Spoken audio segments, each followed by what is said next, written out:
Mari kita sekarang membuka satu bagian lagi dari Injil Yohanes melanjutkan eksposisi kita. So let us open again a passage in the book of John and continue our exposition. Kalau minggu lalu kita sudah membahas bagaimana Tuhan Yesus diadili di hadapan Hanas dan di hadapan Hanas. And so last week we talked about how Jesus was brought before Annas. Hari ini kita akan sama-sama melihat bagaimana Tuhan Yesus dia berdiri di depan Pilatus. And today we're going to see when Jesus stands before Pilate. Mari kita membuka Yohanes pasal yang ke-18 ayat 28 sampai 40. So let us open John chapter 18 verses 28 to 40. Yohanes pasal yang ke-18 ayat 28 sampai 40. So John chapter 18 verse 28 to 40. Kalau saudara dapat saya bacakan ayat-ayat ini untuk Bapak, Ibu, dan saudara sekalian. So once you have this passage, I'll read this for you. Then they led Jesus from the house of Caiaphas to the governor's headquarters. It was early morning. They themselves did not enter the governor's headquarters so that they would not be defiled but could eat at the Passover. So Pilate went outside to them and said, "What accusations do you bring against this man?" They answered him, "If this man were not doing evil, we would not have delivered him over to you." Pilate said to him, "Take him yourselves and judge him by your own law." The Jews said to him, "It is not lawful for us to put anyone to death." This was to fulfill the word that Jesus had spoken to show by what kind of death he was going to die. So Pilate entered his headquarters again and called Jesus and said to him, "Are you the king of the Jews?" Jesus answered, "Do you say this of your own accord, or did others say it to you about me?" Pilate answered, "Am I a Jew? Your own nation and the chief priests have delivered you over to me. What have you done?" Jesus answered, "My kingdom is not of this world. If my kingdom were of this world, my servants would have been fighting that I might not be delivered over to the Jews. But my kingdom is not from the world." Then Pilate said to him, "So you are a king?" Jesus answered, "You say that I am a king. For this purpose I was born, and for this purpose I have come to the world, to bear witness to the truth. Everyone who is of the truth listens to my voice." Pilate said to him, "What is truth?" After he said this, he went back outside to the Jews and told them, "I find no guilt in him. But you have a custom that I should release one man for you at the Passover. So do you want me to release to you the king of the Jews?" They cried out again, "Not this man, but Barabbas." Now Barabbas was a robber. Mari kita sama-sama tunduk kepala, kita masuk dalam doa. Let us bow our heads and enter into prayer. Father, we have read your word, Lord. So please speak to us with your spirit. Help us to see more clearly your Son, so that our hearts will be filled with joy and filled with readiness to serve your Son and to live glorifying him. Thank you, Father. Please bless your servant who will speak your words, and please bless every one of us who will hear, so that everyone in this room, we will bring a portions of blessings from the abundance of your word. In Jesus' name we pray. Amen.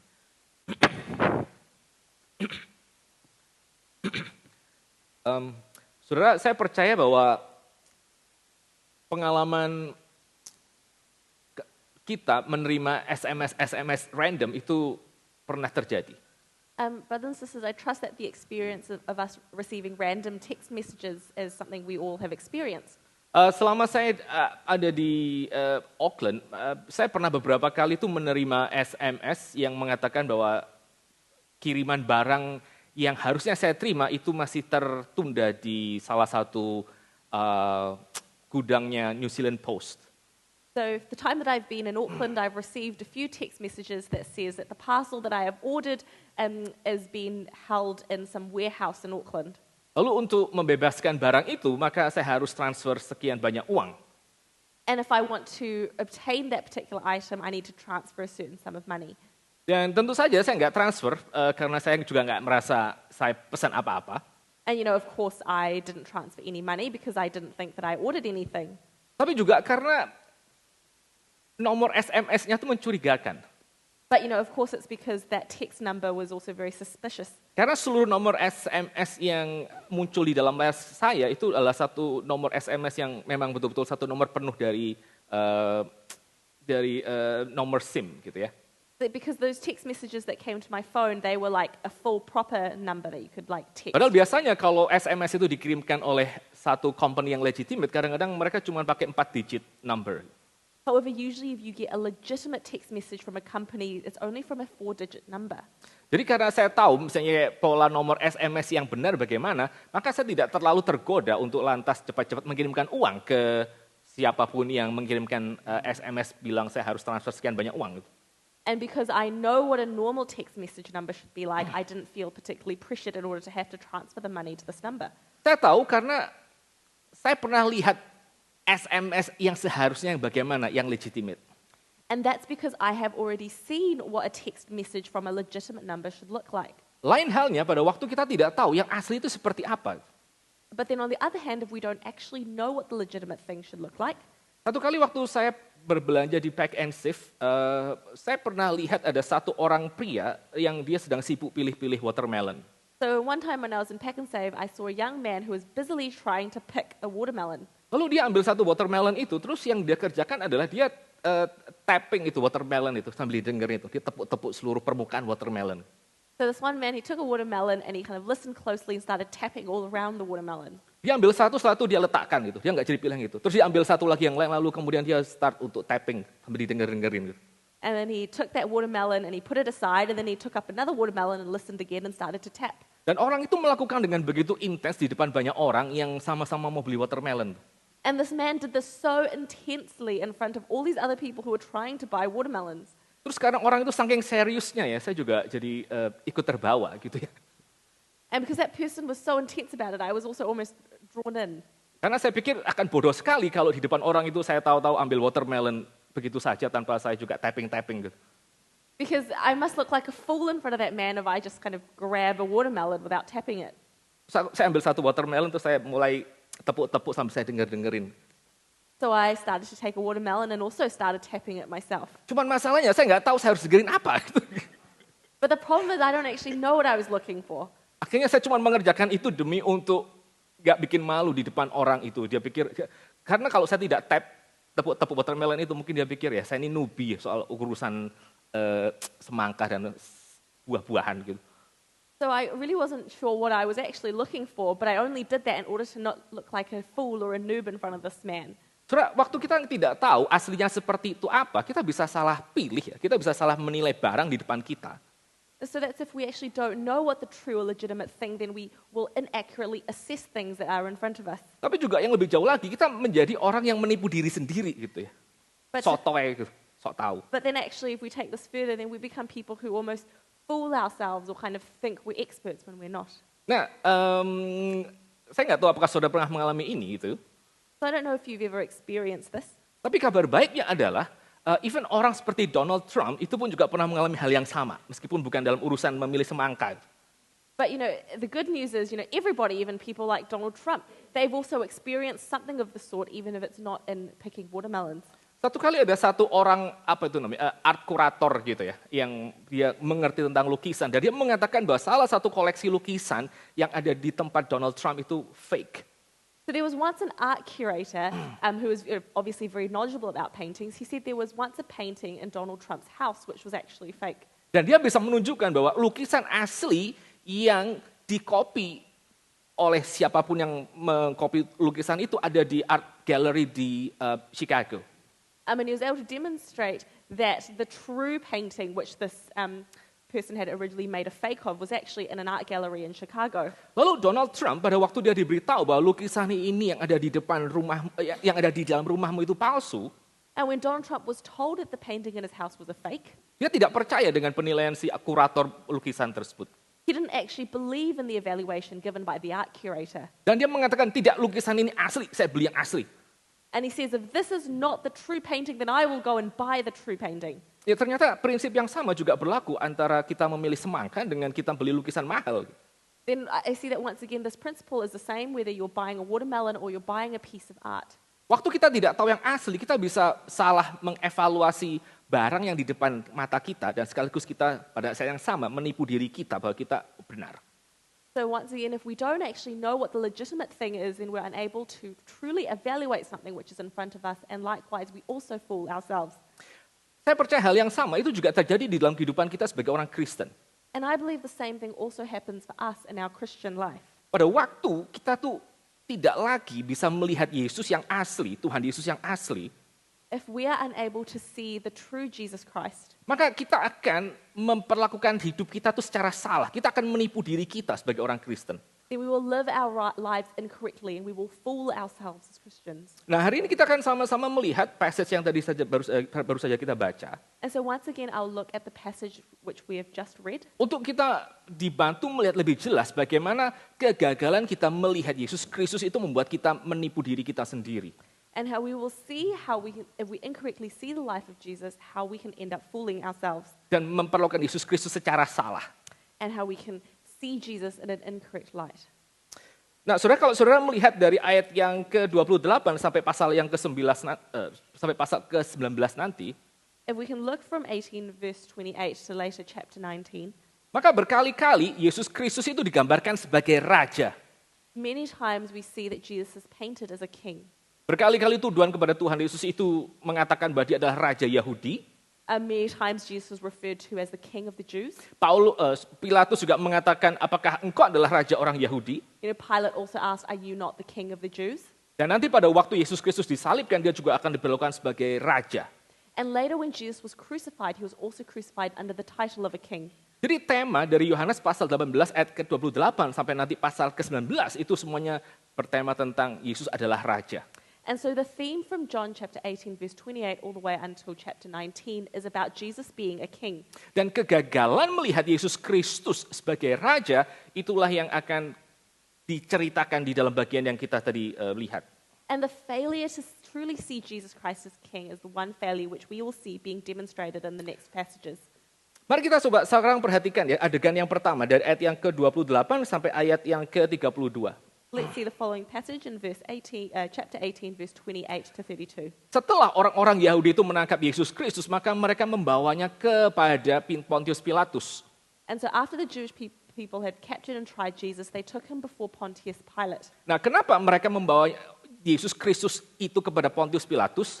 And how come is it that they took Jesus to Pontius Pilate? Nah, kalau saudara melihat ayat yang tadi kita baca, orang-orang Yahudi itu mengatakan bahwa alasan mereka membawa Yesus ke tempat itu adalah karena mereka tidak dapat mengeksekusi Yesus Kristus dengan kuasa mereka sendiri. And we see that the reason the Jews brought him before Pontius Pilate is because the Jews said that they were unable to execute Jesus with their own authority. Jadi pada waktu orang-orang ini membawa Tuhan Yesus menghadap Pontius Pilatus, mereka sudah punya satu keputusan bahwa Yesus Kristus itu harus dimatikan. And so we see when these people brought Jesus before Pontius Pilate, they had already made the decision that Jesus must be punished. Tapi yang unik adalah pada waktu mereka membawa Tuhan Yesus menghadap kepada Pontius Pilatus, mereka sendirinya itu tidak mau masuk ke dalam pelataran Pontius Pilatus. But we see interestingly that when they brought Jesus in before Pontius Pilate, they themselves did not want to come into Pontius Pilate's court. Jadi mereka hanya berdiri di luar istana Pontius Pilatus, lalu mereka minta supaya ada orang dari dalam yang menjemput Yesus Kristus untuk diadili oleh Pontius Pilatus. So they actually stood outside of Pontius Pilate's palace and actually requested that someone from Pontius Pilate's court would come outside and collect Jesus. Jadi pada waktu Pontius Pilatus menanyakan pertanyaan itu, apakah tuduhan yang engkau akan berikan tentang orang ini? And so that's when Pontius Pilate asked, what is the charge that you're bringing against this man? Itu Pontius Pilatus dia mesti keluar dari tempatnya, dari istananya untuk menjumpai orang-orang Yahudi itu. And as Pontius Pilate must exit or leave his palace and must meet the Jewish people outside. Dan alasan kenapa orang-orang Yahudi tadi, meskipun mereka sudah punya keputusan untuk membunuh Yesus Kristus, alasan mereka tidak masuk ke dalam pelataran Pontius Pilatus adalah And so the excuse or the reason that the Jewish people want to punish and execute Jesus, but they are unable to go into the headquarters of Pontius Pilate, adalah karena mereka tidak mau membuat diri mereka itu najis, unclean. and that is because they didn't want to make themselves unclean. Berhubung sebentar lagi mereka akan merayakan Paskah. And the reason being that they were just about to celebrate the Passover. Jadi kalau saudara lihat di dalam tradisi Yahudi seperti catatan yang namanya Mishnah misalnya, And so if you look at the traditions of the Jewish people, and particularly in the writings, for example, in the Mishnah, Di sana dikatakan bahwa orang-orang Yahudi yang mereka masuk ke dalam rumah orang yang bukan Yahudi, itu dengan sendirinya mereka akan dianggap sebagai orang yang najis, yang tidak fit untuk mengikuti upacara Yahudi. And that said that Jewish people who enter the homes of non-Jewish people, they are considered unclean and that they are unable to participate in Jewish traditions. Itulah kenapa mereka memutuskan mereka tinggal di luar saja, supaya mereka boleh merayakan apa? Mereka boleh merayakan yang namanya Passover, mereka boleh makan Paskah. And that is the reason why they didn't want to step into the headquarters or the house of Pontius Pilate, so that they can still continue to celebrate the Passover. Nah, kita coba lihat sampai di situ Bapak Ibu sekalian, apa yang sebetulnya dilakukan oleh orang-orang Yahudi ini. So we can actually look here, what is it that the Jewish people were actually trying to do? Orang-orang Yahudi tadi pada waktu mereka itu sedang berusaha untuk menjaga diri mereka itu clean, untuk membuat diri mereka itu layak mengikuti Passover. So what the Jewish people were trying to do was that they were trying to keep themselves clean and so likewise allowing themselves to celebrate the Passover. Mereka justru kehilangan kesempatan untuk apa? Untuk bersama-sama sang domba Paskah yang sejati itu. Untuk bersama-sama dengan Yesus Kristus itu. And so doing that, they were denying themselves the opportunity of being with the true righteous lamb of the Passover, which is Jesus Christ himself. Jadi mereka lebih memilih untuk secara ritual itu menjalani upacara-upacara Paskah ketimbang apa? Ketimbang mereka menikmati itu, menikmati diri Yesus Kristus yang hari itu dia adalah sang domba Paskah itu. And so they would rather keep hold to the traditions of the Passover than actually be with the true lamb of the Passover that day.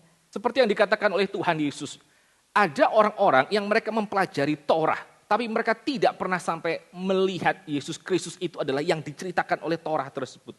And that's what Jesus is describing, that there were so many people who learnt and understood the Torah, but they failed to see and understand that Jesus was the true lamb that was spoken about in the Torah. Hari itu, Bapak Ibu dan Saudara sekalian, Yesus Kristus dialah yang menjadi domba Paskah itu yang dinantikan ribuan tahun oleh orang-orang Israel.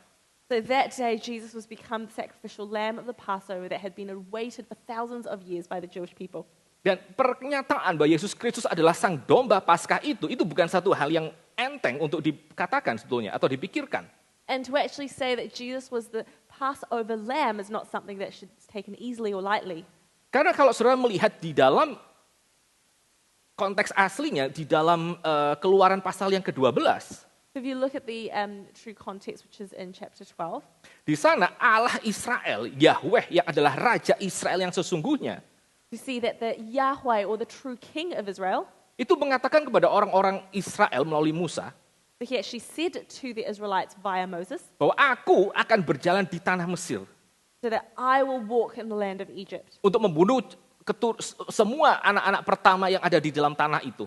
And said, I will kill all of the firstborn of that land. Kecuali rumah yang di mana ada darah domba itu dialirkan, maka aku tidak akan mencabut anak pertama dari dalam rumah tersebut. Except for the households that had the blood of the lamb on the door, then I will not take their firstborn.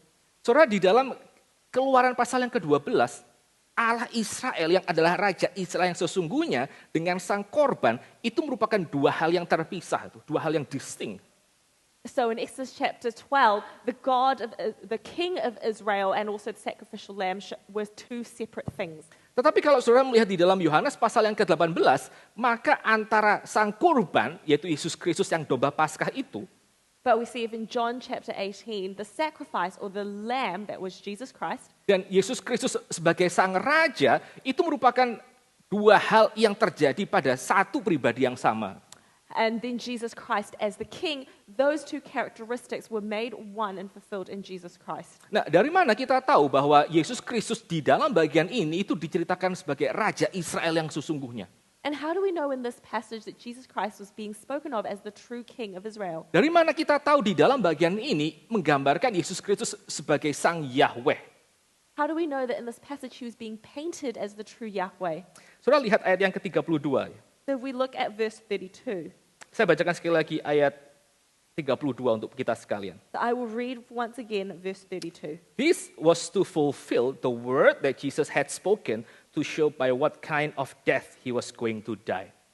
Jadi hal ini terjadi untuk menggenapi perkataan Yesus Kristus tentang bagaimana dia akan mati. Saudara, istilah menggenapi, kejadian ini terjadi untuk menggenapi perkataan ini, itu merupakan satu formula yang biasanya digunakan untuk menceritakan bagaimana firman Allah itu digenapi dalam sejarah. So we actually see this word fulfilled, the word fulfilled, Jesus. We see that this is being used multiple times to see how the word of God is fulfilled throughout history. Jadi pada waktu Yohanes itu mencatat bahwa Yesus Kristus diserahkan kepada Pontius Pilatus, itu adalah untuk menggenapi perkataan Yesus Kristus. Dia sedang mengidentikan Yesus Kristus dengan siapa? Dengan Allah Israel, dengan sang Raja Israel itu sendiri. So we see here in the book of John when it says that Jesus came before Pontius Pilate was to fulfill the word of God. This was actually to identify Jesus as the true and everlasting God and also as the King of Israel. Nah, tetapi orang-orang ini mereka gagal untuk melihat bahwa Yesus Kristus itu adalah raja yang akan mengkorbankan dirinya. But they failed to realize that Jesus was actually the king who was going to sacrifice himself. Karena apa? Karena orang-orang ini pada akhirnya mereka lebih tertarik kepada hal-hal yang dari luar, hal-hal yang sifatnya ritual ketimbang apa? Ketimbang relasi dengan sang Allah itu sendiri. Because these people were much more concerned with the rituals of tradition and religion than it was to actually have a relationship with Jesus himself. Saudara lihat ya polanya. So if you can actually have a look at this. Karena mereka gagal melihat Yesus Kristus yang sekaligus adalah pada saat yang sama raja dan sang kurban itu, sang kurban Paskah. Because they failed to see Jesus Christ both as the king and also as the sacrifice of the Passover. Mereka percaya dan mereka berpikir bahwa mereka bisa membersihkan diri mereka sendiri itu dengan upacara Paskah dan makan Paskah yang sudah diturunkan oleh nenek moyang mereka selama ribuan tahun. Is that they felt that they could cleanse themselves with all of the rituals and traditions that had been passed down from them from their ancestors. Karena mereka tidak bisa melihat siapakah Yesus Kristus di dalam seluruh pewahyuannya, maka mereka menipu diri mereka sendiri bahwa mereka cukup bisa berdamai dengan Allah melalui seluruh upacara tersebut. Because they were unable to see Jesus Christ as who he truly was, so they fooled themselves that they were able to cleanse themselves and have a relationship with God simply through these traditions. Waktu kita tidak bisa melihat Yesus Kristus itu siapa, kita pada saat yang sama, kita akan membuat agama kita sendiri. When we are unable to see Jesus as who he truly is, we create our own religion. Kita akan membuat sekuritas kita yang salah. We will make our own incorrect security. Nah, di dalam kehidupan kita sebagai umat Tuhan, maka hal ini juga bisa terjadi. So in our own lives as Christians, the same thing can also happen. Mungkin satu kali saudara pernah betul-betul sudah menerima Yesus Kristus sebagai Tuhan dan Juru Selamat. Maybe once you truly receive Jesus Christ as your Lord and Savior. Tapi meskipun saudara sudah menjadi umat Tuhan, kalau saudara tidak memiliki visi yang jelas, yang terus-menerus dipelihara tentang siapakah Yesus Kristus itu, kita bisa jatuh ke dalam hal yang sama. But if you do not continually maintain a vision of who Jesus Christ truly is, then you may end up falling into the same trap. Waktu kita gagal melihat Yesus Kristus itu adalah sang raja atas hidup kita, when we fail to see Jesus Christ truly as the King over our lives, yang dia sudah mengkorbankan dirinya bagi kita, the one who has sacrificed his life for us, maka kita bisa membuat diri kita itu menjadi orang yang kita pikir cukup layak diperhitungkan di hadapan Tuhan dengan berbagai macam cara. and so then we can start to think of ourselves as people that are able to be worthy because of things that we do in front of God. Melalui hal-hal ritual yang kita biasa juga kerjakan. Maybe through some of the ritualistic things that we may do. Mungkin melalui berapa banyak kita mengerti misalnya teologi gitu. Maybe through our amount of understanding of, for example, some theology. Atau seberapa banyak kita mengerjakan pelayanan misalnya. Or maybe how much we may serve. Mungkin juga melalui titel-titel yang kita miliki di dalam dunia pelayanan. Or maybe through various details or different positions that we hold in the world of ministry. Atau bahkan juga melalui ini ya, satu false sense of salvation. Satu pengertian yang salah tentang keselamatan yang kita terima. Or maybe some sort of false sense of salvation. Prinsipnya saudara, pada waktu kita gagal melihat Yesus Kristus di dalam dirinya sendiri yang adalah Raja, So this principle is that if we fail to see Jesus Christ as the King, kita pelan-pelan kehilangan satu insight untuk melihat berapa kotornya diri kita dan berapa berdosanya kita. We will It's point. we will lose the insight of seeing how dirty and how much of a failure our lives truly are. Kita mungkin juga sudah tidak lagi peduli tentang berapa banyak kita bertumbuh makin mengenal Tuhan. We may stop caring about how much we are growing in our relationship with God. Kita juga sudah tidak peduli berapa banyak kita misalnya sudah menjadi dingin di hadapan Tuhan. We may not care about how cold we may have become before God. Kita bahkan mungkin juga sudah berani mengambil keputusan-keputusan penting di dalam hidup kita tanpa kita mempedulikan bagaimana prinsip firman Tuhan itu diterapkan. We may start to make important decisions in our lives without considering how the principles of God may influence that decision making. Karena mungkin kita pikir kita sudah cukup aman itu di hadapan Tuhan dengan let's say pengertian teologi atau misalnya dengan perasaan bahwa saya toh sudah menjadi umat Tuhan dan saya pasti akan diselamatkan sehingga saya tidak lagi perlu mempedulikan bahwa Yesus Kristus itu adalah sang raja. You know, we may think that we are safe because we think that we've done good things, or we may feel secure in our understanding or in our pure knowledge that we know that Jesus Christ is the King. Sementara ya saudara, pada waktu kita bertumbuh melihat Yesus Kristus itu adalah sang raja yang mengorbankan dirinya untuk kita, But then if we actually have an understanding that Jesus Christ is the King who has sacrificed his life for us, kita justru menjadi orang yang semakin lama semakin bertumbuh untuk lebih mudah melihat berapa kotornya hidup kita. then likewise we will be able to grow and become people who can actually see how dirty our lives have become. Kita akan menjadi orang yang lebih mudah untuk misalnya mengucapkan pengakuan-pengakuan dosa tanpa orang lain itu tahu di dalam jam-jam doa kita sendiri. We will become people who will more readily confess our sins without anybody else knowing in our own private prayers. Dan kita akan lebih mudah untuk itu menghidupi yang namanya anugerah Tuhan. Anugerah keselamatan Tuhan penuh dengan sukacita dan penuh dengan belas kasihan kepada orang lain. And we will more readily love one another and live in that light. Waktu kita gagal melihat Yesus Kristus adalah Raja, dan khusus dalam bagian ini, Raja yang sekaligus adalah Sang Domba Paskah, kita akan menjadi orang yang menipu diri kita dengan cara kita bersembunyi di belalik semua ritual-ritual untuk membuat diri kita bersih. We will then become people who will fool ourselves and get caught in a ritualistic habits of trying to cleanse ourselves if we fail to see Jesus Christ as being both the King and also our sacrifice. Kita coba lihat bagian yang berikutnya, ayat 35 sampai ayat yang ke-38. Likewise, let us look at verses 35 to 40. Kali ini akhirnya Injil Yohanes bicara tentang bagaimana Pilatus itu menginterogasi Tuhan Yesus di dalam istananya. So here we actually see Pontius Pilate starting to interrogate Jesus within his palace. Jadi setelah kamera itu menceritakan bagaimana Pontius Pilatus berhadapan dengan orang-orang Yahudi di luar, sekarang pindah ke bagian dalam antara dia dengan Yesus Kristus. And so the camera now shifts from Pontius Pilate addressing the Israelites and then now shifting to him addressing Jesus. Saudara, Pontius Pilatus itu siapa sih? And so who is Pontius Pilate? Pontius Pilatus itu adalah orang Spanyol yang dia akhirnya menjadi tentara Romawi, warga negara Romawi. So Pontius Pilate was actually a Spaniard who eventually became a soldier in the Roman army. Dan dia memerintah sebagai gubernur Yudea itu kira-kira tahun 26 sampai tahun 36 Masehi. And so he became the governor of Judea from around 26 to 36 AD. Pontius Pilatus itu di dalam karir politiknya dia membuat satu langkah yang sangat-sangat penting untuk menaikkan posisinya di depan kaisar. And in his political career, Pontius Pilate did one very important thing to raise his status in the eyes of Caesar. Yaitu dia menikah dengan satu orang wanita yang bernama Claudia. And that's him marrying someone named Claudia. Nah, Claudia ini siapa? Claudia itu adalah cucu dari Kaisar Agustus. And who is Claudia? She is the granddaughter of Caesar Augustus. Nah, Kaisar Agustus adalah kaisar yang bertahta pada waktu ada sensus di seluruh Yudea dan Yusuf dan Maria itu pergi ke Bethlehem. And who is Caesar Augustus? So Caesar Augustus was the Caesar at the time when they held the census of which Mary and Joseph went to Bethlehem and had Jesus. Pontius Pilatus menikah dengan cucu perempuan dari Kaisar Agustus. And so Pontius Pilate married the granddaughter of the Caesar. Itu berapa menguntungkan itu langkah Pontius Pilatus itu. And how much that advanced the status of Pontius Pilate. Nah, alasan kenapa Pontius Pilatus akhirnya diletakkan untuk mengawasi Yudea And so the reason Pontius Pilate was then sent to govern over Judea adalah karena dia punya satu orang mentor yang sekaligus juga merupakan kepala pasukan yang mengawal Kaisar Tiberius hari itu.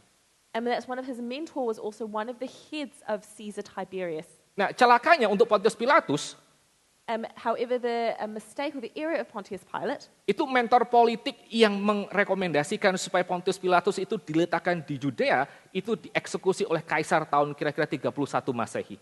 It is that Pontius Pilate's mentor who recommended him was ended up being executed by the Caesar in kind of AD 31. Jadi sekarang di depan kaisar dia kehilangan mentor politiknya dan dia mungkin sedang dikaitkan dengan kegagalan si mentor politik itu di depan kaisar. And then so possibly in the eyes of Caesar, he was now tied with the failures of his mentor. Dan salah satu alasan yang membuat mentor dari Pontius Pilatus itu dibunuh adalah karena alasan dia sedang berkhianat kepada Romawi. And one of the reasons that his mentor was executed was that he had betrayed Rome. Jadi saudara bisa membayangkan nih, posisi Pontius Pilatus itu betul-betul dalam satu posisi yang sangat dilematik. So you can almost imagine that the position Pontius Pilate was in was such a dilemma. Karena dia mungkin sedang dicurigai merupakan kaki tangan si mentornya itu yang dieksekusi karena pemberontakan. And that's because he was possibly being investigated as being one of the underlings of his mentor who tried to start a Pada revolt. saat yang sama, Pontius Pilatus karirnya di Yudea itu juga sedang tidak baik-baik saja. And at the same time, Pontius Pilate's career in Judea was not going all that well. Karena berkali-kali Pontius Pilatus itu mengambil satu langkah yang salah untuk menangani orang-orang Yahudi di Yerusalem dan Yudea. Because when he was taking a step, it was kind of taking a misstep among the people of that region. Satu kali dia pernah membawa pasukan Romawi untuk datang ke istana Herodes sambil membawa bannernya dari kekaisaran Roma. And so one time he brought the Roman army to the palace of King Herod, also holding the banner of the Roman Empire. Nah, buat orang-orang Yahudi, hal itu merupakan satu penghinaan. And so for the Jewish people, that was considered an insult. Karena meskipun mereka tahu Herodes itu adalah boneka dari kerajaan Romawi, tetap dia bagaimanapun merupakan simbol dari seluruh orang Yahudi. Because even though the Jewish people knew that King Herod was simply a puppet of the Roman Empire, he was still their head and their representative. Lalu membawa banner dari kerajaan Romawi masuk ke dalam pelataran Herodes, itu merupakan satu political step yang betul-betul salah karena itu dianggap mereka sama sekali tidak menghargai kedaulatan orang-orang Yahudi. And so to actually bring a banner of the Roman Empire within King Herod's palace was a true insult because it was saying that these Israelite people absolutely had no power in their own kingdom. Nah, di dalam kondisi seperti itu, sekarang ada Yesus Kristus yang dikatakan diserahkan karena dia adalah raja orang Yahudi. And so in this particular political climate, you now have Jesus who's being sent forth, being said as being the king of the Jews. Dan kalau tuduhan itu benar, Bapak, Ibu, dan Saudara sekalian, maka Herodes dia ada di dalam satu bahaya. And so, if that is true, you will have King Herod who's in danger. Karena kalau dia sampai betul-betul mengeksekusi raja orang Yahudi ini, lalu semua orang tidak terima, bisa terjadi pemberontakan di Judea. And it said if he does actually kill the true king of the Jews, then it actually might start a revolt in Judea. Tetapi kalau misalnya ternyata Yesus Kristus itu adalah bukan raja orang Yahudi sebagaimana dituduhkan oleh orang-orang Farisi itu, But then if Jesus Christ truly isn't the king of the Jews, dan dia membunuh orang yang salah, and let's say kill the wrong person, orang yang tidak bersalah sebagaimana dituduhkan, maka itu akan menjadi satu dilema bagi bagi Pontius Pilatus. and then if they execute the wrong person, that will also form a dilemma for Pontius Pilate. Nah, setelah itu mulai pengadilan daripada Pontius Pilatus kepada Yesus Kristus. And then there became this kind of dilemma between Pontius Pilate and Jesus Christ. Pontius Pilatus bertanya kepada Tuhan Yesus, apakah engkau raja orang Yahudi? And so Pontius Pilate asked Jesus, is it not true that you are the king of the Jews? Nah, waktu Yesus Kristus dia menerima pertanyaan Pontius Pilatus, dia balik tanya, But then when Jesus Christ asked questions of Pontius Pilate, he said, apakah engkau mengatakan aku adalah raja orang Yahudi itu karena memang dari hatimu sendiri, ataukah karena engkau ditekan oleh orang-orang di luar sana? and it's, are you saying that I am the king of the Jews because it's something that's been forced upon you, or is something that you truly believe? Jadi pada waktu Yesus Kristus itu sedang kelihatannya diinterogasi oleh Pontius Pilatus, adalah Yesus Kristus yang dia sebetulnya sedang menginterogasi Pontius Pilatus. So when it looks like Pontius Pilate was interrogating Jesus, it was actually Jesus who was interrogating Pontius Pilate. Dan Pontius Pilatus mengatakan, kamu pikir aku orang Yahudi?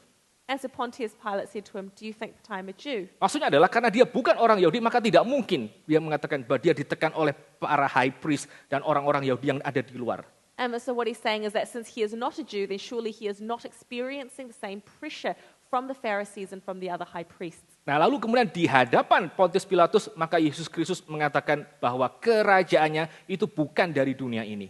And so likewise, in front of Pontius Pilate, Jesus Christ stated that his authority was not from this world. Di situ Yesus Kristus menggambarkan kepada Pontius Pilatus raja macam apa yang sekarang berdiri di hadapan Pontius Pilatus. And so Jesus Christ that was in front of that saying what sort of powers were now before Pontius Pilate. Apa sih maksudnya? Kerajaanku bukan dari dunia ini. What did Jesus mean when he said, my kingdom is not of this world? Saudara, yang namanya kerajaanku bukan dari dunia ini, itu tidak berarti bahwa kerajaan Yesus Kristus sama sekali tidak ada urusan dengan hal-hal di dalam dunia ini. So what Jesus meant is, my kingdom is not of this world, does not mean that his kingdom does not have anything to do with matters of this world. Karena kalau saudara membaca misalnya di dalam perjanjian lama, berkali-kali Allah itu menegur Israel karena Israel itu tidak mengurusi hal-hal keadilan dan juga hal-hal sosial dan juga hal-hal kesejahteraan untuk seluruh rakyatnya. We actually look back in the Old Testament, there were a lot of times where the Israelites kind of made errors or didn't have much to do with the governing of their own people. Buat Allah, maka keadilan sosial itu penting. For God, actually, social justice is important. Orang yang tidak bersalah dihukum itu penting buat Allah. The fact that not the incorrect people are executed is important to God. Orang yang lemah secara ekonomi lalu dimanipulasi untuk makin menguras dia, itu satu hal yang berdosa di hadapan Tuhan. In order to pressure people economically, particularly those who are poor, and to fool them is something which is a sin in God's eyes. Tetapi maksud Tuhan Yesus pada waktu dia mengatakan bahwa kerajaanku bukan dari dunia ini, itu adalah bahwa kerajaannya itu tidak memiliki value yang sama sebagaimana yang dimiliki oleh dunia yang berdosa ini. But what Jesus said is, meaning by my kingdom is not of this world, is that his kingdom does not have the same value compared to the kingdoms of this world. Kalau saudara melihat apa yang dikatakan oleh Daniel di dalam Daniel pasal yang ke-7 di dalam visinya. So if you actually look at Daniel chapter 7 in terms of his vision, waktu Daniel mengatakan bahwa dia melihat ada 4 kerajaan yang muncul. so when Daniel stated that there were 4 kingdoms which had emerged, 4 kerajaan yang ada di dalam visi Daniel itu adalah kerajaan-kerajaan yang digambarkan sebagai binatang buas. and so if you look at the 4 kingdoms that were painted in the book of Daniel, they were spoke of as beasts. Mulai dari kerajaan Babylon sampai kerajaan Romawi, semuanya digambarkan dengan binatang-binatang buas. And so from Babylon, the kingdom of Babylon, all the way until the Roman kingdom, they were described as monsters or beasts. Dan itu adalah natur dari kerajaan yang di dalam dunia ini. Mereka akan memanipulasi dan mereka juga akan membunuh dan akan mengambil hidupmu. I mean, that is actually a representation of the nature of the kingdom of this world, as they will manipulate and they will try to take things. Tapi saudara lihat apa yang terjadi dengan Yesus Kristus pada waktu dia datang sebagai raja. But then we actually see what happens when Jesus Christ came as a king. Waktu dia datang kepada para murid, setelah dia bangkit daripada kematian, dia mengatakan apa? So that's when he came before his disciples and after he died and rose again. Dia mengatakan, peace be unto you, damai sejahtera ku berikan bagimu. What he actually said to his disciples was, peace be unto you. Dan Injil Yohanes mengatakan, waktu Tuhan Yesus mengatakan kalimat itu, dia menunjukkan tangannya yang sudah pernah dilubangi. And in John it states that after Jesus had said that, he showed his disciples the holes in his hands. Waktu Pontius Pilatus dia ketakutan bahwa hidupnya itu akan dihukum mati atau akan dipenggal oleh Kaisar Romawi. And so when Pontius Pilate was worried that his life was in danger, that he would be executed by the Caesar, Dia tidak tahu bahwa raja yang ini, Raja Yesus Kristus, itu adalah raja yang menyerahkan hidupnya untuk orang-orang, untuk para pengikutnya. he did not recognize that Jesus Christ was a king who would lay down his life for his people. Dan ironisnya Bapak Ibu dan sekalian, kita sama-sama nanti melihat dalam seluruh kitab suci bahwa akhirnya yang bertahta baik di sorga maupun di bumi itu bukan Kaisar Romawi, tapi Yesus Kristus. And the irony in all of this is that we see that the true authority is not the Caesar of Rome, but is Jesus Christ. Dan karena Pontius Pilatus tidak dapat melihat Yesus Kristus itu sebagai raja yang kerajaannya itu berbeda dengan seluruh kerajaan di dalam dunia ini, And because Pontius Pilate was not able to identify Jesus Christ as king or as someone who had a kingdom that was so different from anyone else in this world, maka Pontius Pilatus dia bergerak ke dalam sebuah penipuan diri. and so Pontius Pilate started to fool himself. Karena Yesus Kristus itu bukan raja di hadapan Pontius Pilatus, Because Jesus Christ was not king in the eyes of Pontius Pilate, maka itu berarti apa? Maka itu berarti raja yang sejati itu adalah kaisar, dan kalau raja sejati adalah kaisar, maka dia harus mengamankan dirinya sendiri dari resiko yang mungkin dia akan terima dari kaisar. and so in Pontius Pilate's eyes, and so if the true king was Caesar, then he must make himself right before the eyes of Caesar.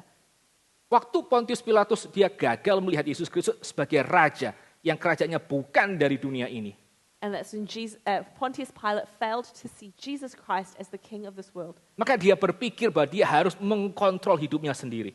Then he feels that he must control his own Dia life. mesti mengamankan seluruh posisinya dengan caranya sendiri. He must create a fail-safe around his own positions of power. Kalau saudara melihat apa yang terjadi dengan Pontius Pilatus ya di dalam seluruh pengadilan Yesus Kristus, And if we can actually see what happens to Pontius Pilate throughout the trial of Jesus, maka herannya adalah semakin Pontius Pilatus dia berusaha untuk mengamankan posisinya sendiri karena dia pikir Yesus Kristus bukan raja yang sejati, we can see that the more Pontius Pilate tries to secure his position of power, maka semakin Pontius Pilatus itu merasa dirinya tidak aman. is the more that Pontius Pilate feels that his position is not safe. Kita tahu dari mana? Kita tahu karena waktu saudara membaca seluruh cerita pengadilan Tuhan Yesus, And how do we know this? And that's because if we read the entire story of the trial of Jesus, saudara akan mendapati Pontius Pilatus itu bergerak bolak-balik dari dalam keluar.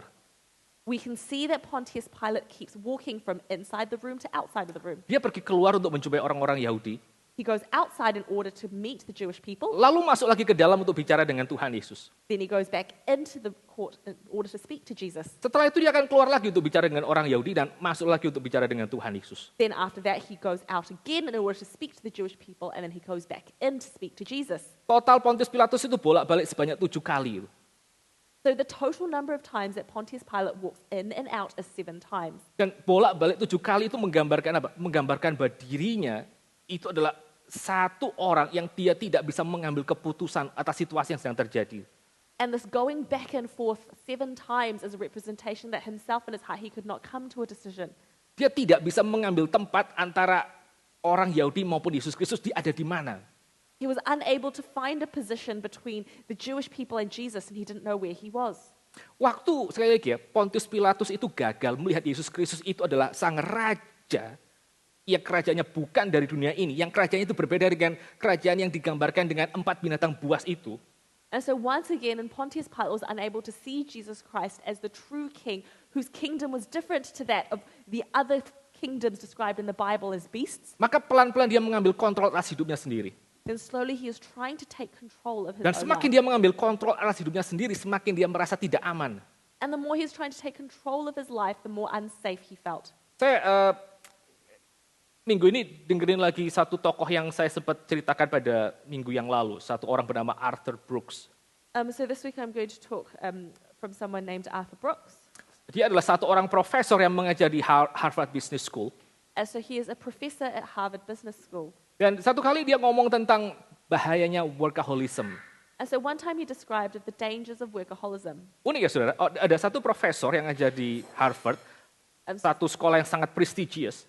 And so there was a professor that spoke at Harvard, which is obviously a very prestigious university. Dan tentu saja dia sedang melatih orang-orang itu supaya mereka tidak menjadi orang yang gagal dan mereka mesti bekerja keras. And so obviously he would be trying to train people at the university in order to succeed. Tapi Arthur Brooks itu mengkritik mengkritik yang namanya pola hidup workaholic. But then Arthur Brooks was trying to criticize the philosophy of workaholics. Dia mengatakan begini, orang-orang yang workaholic itu adalah orang-orang yang pada dasarnya mereka tertipu. He actually said workaholics, they are people who in and of themselves have been fooled. Orang-orang yang workaholic itu adalah orang-orang yang masuk ke dalam love relationship yang salah.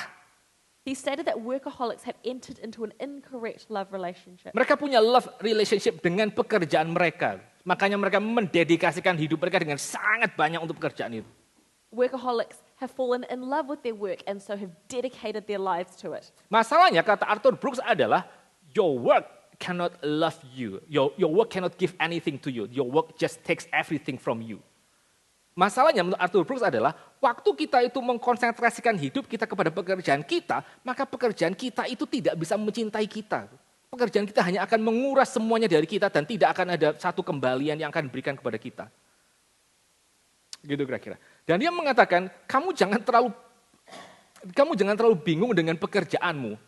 And so Arthur Brooks says, you don't busy yourself too much with your work. Karena sebetulnya kamu tuh tidak penting di hadapan pekerjaanmu. Because ultimately you are not that important in the face of your Ada work. banyak orang yang bisa replace you. Ada banyak orang yang bisa menggantikan kamu untuk posisi itu. There are many people who can replace you for your position. Jadi menurut dia yang namanya workaholic itu tidak masuk akal. And so for him, workaholism doesn't make any sense. Nah lalu untuk mengganti workaholic, bagaimana caranya untuk menggantikan orang yang sudah masuk ke dalam pola hidup yang workaholic? Arthur Brooks mengatakan kalimat seperti ini. And then so Arthur Brooks says a statement for people who are trying to change out of their workaholism. Dia kasih 2 saran. And then so he gave 2 pieces of advice. Pertama, engkau harus memiliki itu real relationship with real people. Orang-orang yang bisa mencintai kamu. And so firstly he says you need to have real relationships with real people who can love you. Tapi yang kedua dia mengatakan apa? Orang-orang yang dalam hidup workaholic, mereka mesti mengembangkan yang namanya spiritual life. But then secondly he says for people who are workaholics they need to develop what it is called a spiritual life. Cuman itu, 2 itu. Kita punya relasi yang hidup dengan orang-orang yang real. There's only those 2 things. Firstly it's to develop a relationship with people who are real. Dan kita punya spiritual life yang lebih besar dari sekedar pekerjaan maupun dunia yang kelihatan ini. And secondly, it is to have a spiritual life which is bigger than the world in which we live in. Dan sekali lagi itu dikatakan oleh orang yang mengajar di Harvard Business School. Saudara. And so likewise, this is what is said by someone who works at Harvard Business School. Dengan kata lain, kalau orang itu tidak punya itu visi tentang spiritual life, And that's to say that if someone does not have a vision of a spiritual life, orang itu tidak punya relationship yang real dengan sesama person yang lain, if a person doesn't have a relationship with another person who is real, maka akibatnya orang akan masuk dan konsentrasi hanya untuk pekerjaan. then that person will only live for their work. Sekali lagi ya, prinsip yang sama itu terjadi pada waktu kita gagal untuk melihat apa yang real, apa yang sejati, kita akan menipu diri kita sendiri. And that same principle applies that if we do not have a true understanding of what is real and what is true, then we will deceive ourselves. Waktu orang-orang Yahudi mereka gagal melihat Yesus Kristus adalah Raja yang sekaligus adalah Lamb of God itu.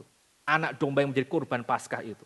And likewise, when they fail to see Jesus Christ as the King who has made himself the sacrificial lamb for his people, Maka mereka menipu diri mereka sendiri dengan berpikir bahwa mereka cukup baik dan mereka bisa membersihkan diri mereka melalui ritual-ritual keagamaan. and so they deceive themselves to think that they are good enough and that they can cleanse themselves with their various rituals. Waktu Pontius Pilatus, dia tidak bisa melihat Yesus Kristus adalah Raja yang kerajaannya bukan dari dunia ini, yang lebih besar dari dunia ini. But then when Pontius Pilate is unable to see Jesus Christ as the King whose kingdom is much greater than the kingdoms of this world, Maka dia masuk ke dalam workaholism itu. then he enters into a sort of workaholism. Dia cuma pikir bagaimana mengamankan posisinya dengan perform sebaik mungkin di hadapan kaisar dan supaya perform sebaik mungkin di hadapan orang-orang Yahudi. They can only think of how well he can perform in front of Caesar and in front of the Judea people. Kak, saudara, di dalam terang apa yang menjadi percakapan antara Yesus Kristus dan Pontius Pilatus, mari kita memeriksa diri kita sendiri juga.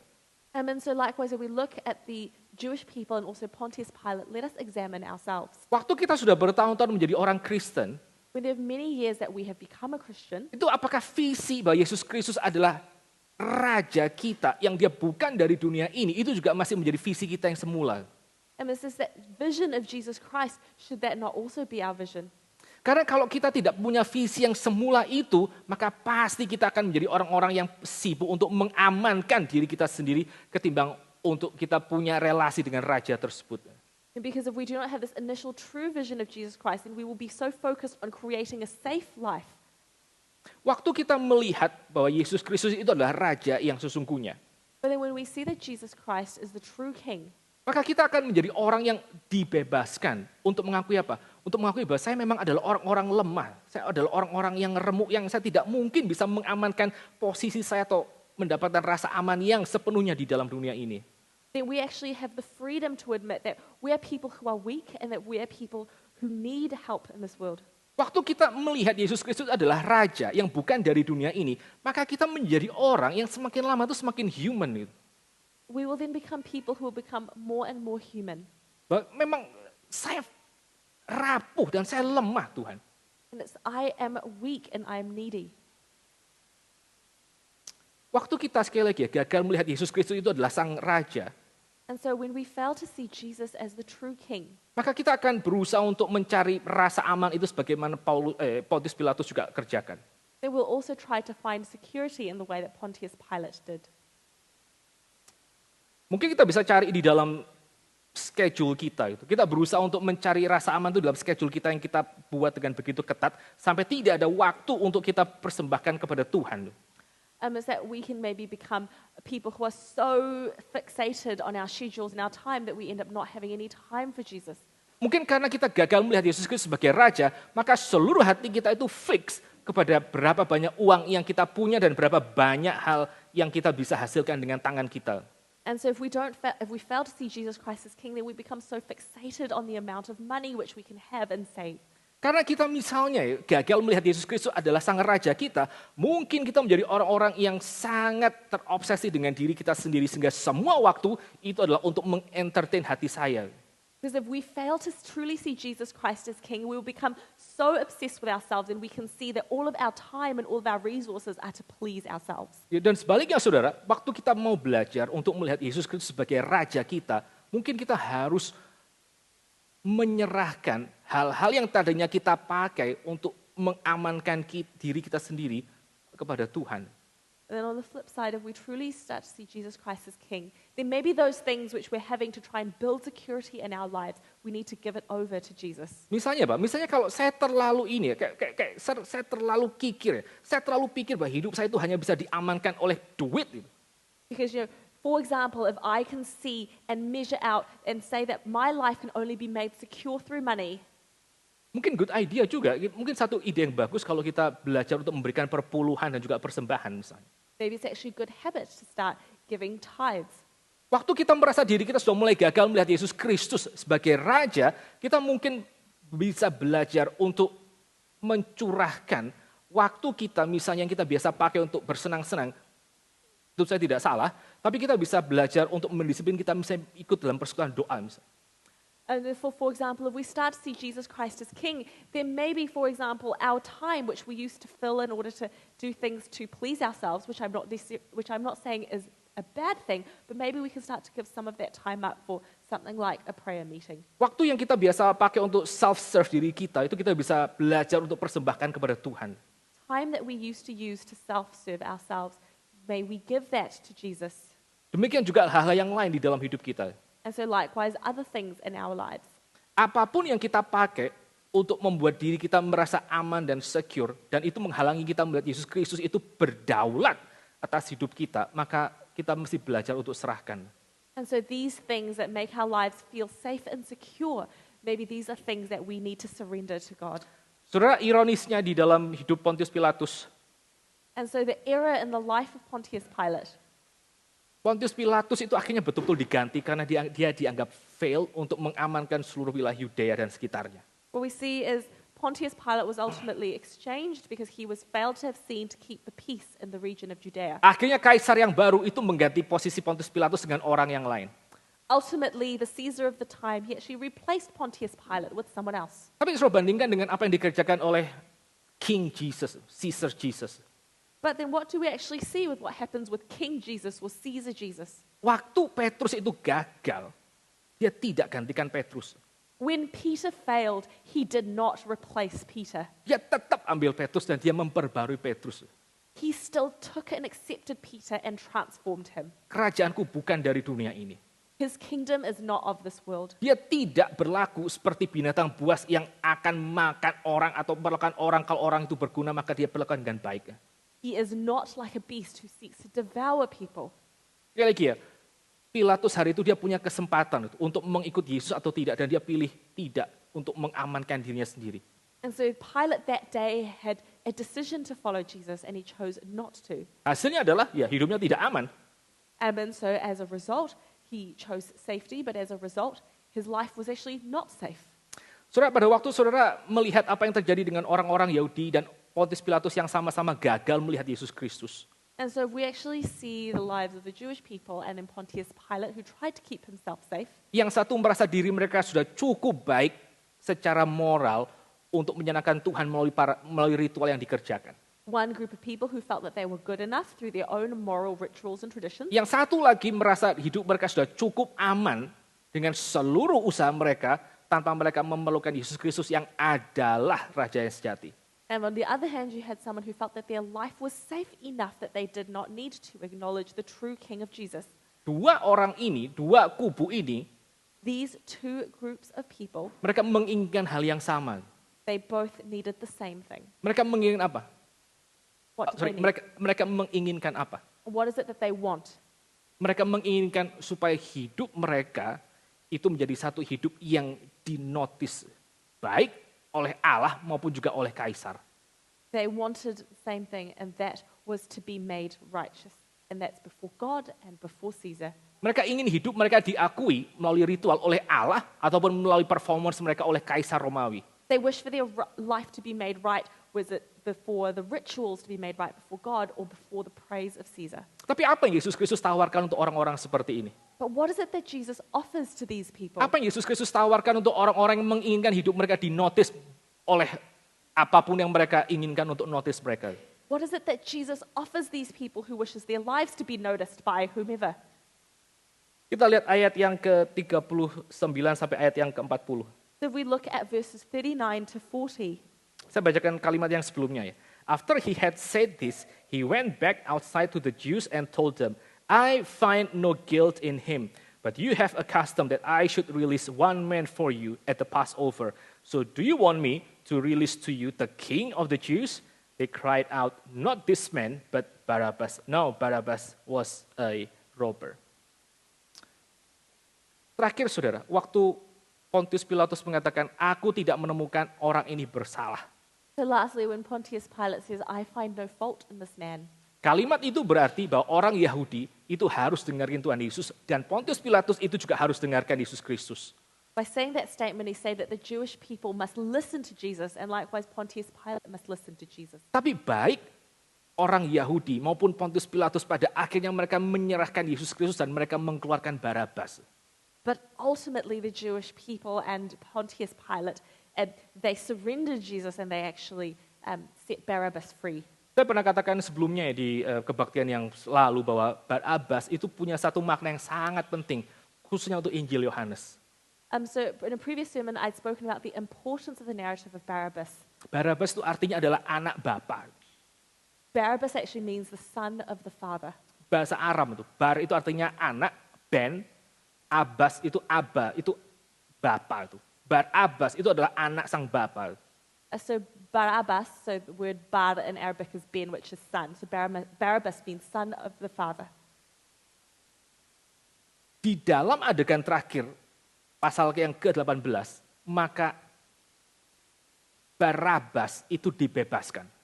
So we see that in chapter 18, Barabbas was set free. Orang Yahudi yang mereka pikir mereka bisa berdamai dengan Allah dengan cara mereka sendiri, mereka mendapatkan Barabas. Apa untungnya? And so the Jewish people who thought that they could make themselves right before God, they received Barabbas. Pontius Pilatus yang ingin menjaga relasi baik dengan Kaisar Roma, sekarang mendapatkan Barabas. Karena dia gagal melihat siapa Yesus Kristus. Apa untungnya buat Pontius Pilatus? And so Pontius Pilate, who wished to make himself right in the eyes of Caesar, he received Barabbas for what? Orang Yahudi mendapatkan orang berdosa, Pontius Pilatus mendapatkan kriminal yang mungkin akan mengganggu keamanan di wilayah Yudea. For the Jewish people, they just got a common man, and then the Pontius Pilate, he received a criminal who would possibly cause issues within the region of Judea.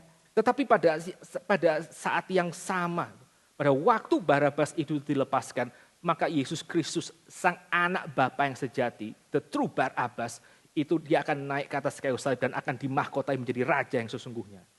But in that same vein, Jesus Christ, who is the true king, he was going to be crucified on a cross. Yesus Kristus adalah Barabas yang sesungguhnya, dia adalah anak Bapa yang sesungguhnya. Jesus Christ was the true Barabbas, was the true son of the Father. Dia naik ke atas kayu salib dengan menggunakan mahkota di atas kepalanya.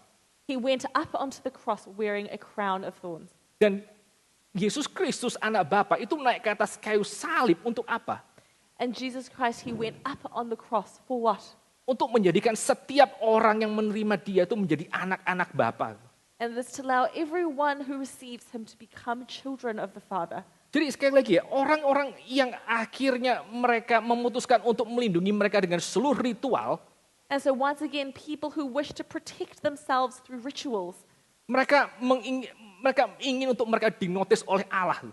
they wished to be noticed by God. Dan orang-orang seperti Pontius Pilatus yang dia sama sekali tidak peduli dengan agama, dia ingin untuk dinotis oleh kaisar. And likewise, people like Pontius Pilate, who doesn't really care about religion, but they wish to be noticed by Caesar. Dua pihak seperti ini mereka mendapatkan tawaran, notis yang paling absolut, yang paling mutlak, yang paling indah ketika anak sang bapa itu naik ke atas kayu salib untuk menjadikan setiap orang tadi itu anak-anak Allah. Untuk mereka dinotis oleh siapa? Mereka dinotis oleh Allah dan mereka dinotis oleh Raja yang paling tinggi.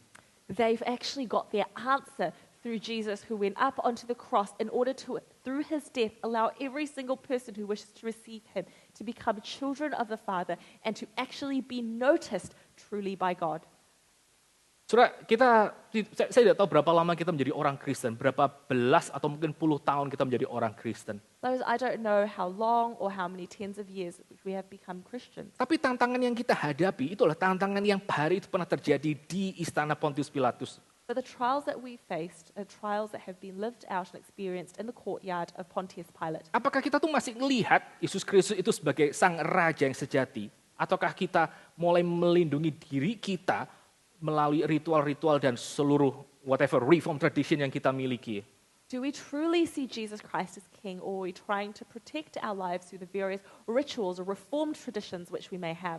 Apakah kita itu masih lihat Yesus Kristus itulah raja yang bukan dari dunia ini, yang kerajaannya berbeda dengan semua value dunia ini, sehingga kita tidak lagi berlindung di hadapan semua kesuksesan dan semua sekuritas yang kita bangun dengan tangan kita? Do we not see that Jesus Christ is truly the King of a kingdom which is beyond this world, that we not try to hold our life by security of things that we do? Insecurity itu ya saudara, insecurity yang kita coba tutupi, itu hanya bisa betul-betul dihapus pada waktu kita menyadari bahwa kita sudah dibuat sebagai anak Allah. Karena sang anak Bapa sejati itu sudah naik ke atas kayu salib bagi kita. And it is only that security that we have when we realize that is found in Jesus Christ, who had been crucified on the cross for us. Biarlah kira ini boleh menjadi berkat buat kita pada hari Minggu ini dan boleh menjadi kekuatan untuk kita hidup kembali menjadi orang Kristen yang matanya tertuju melihat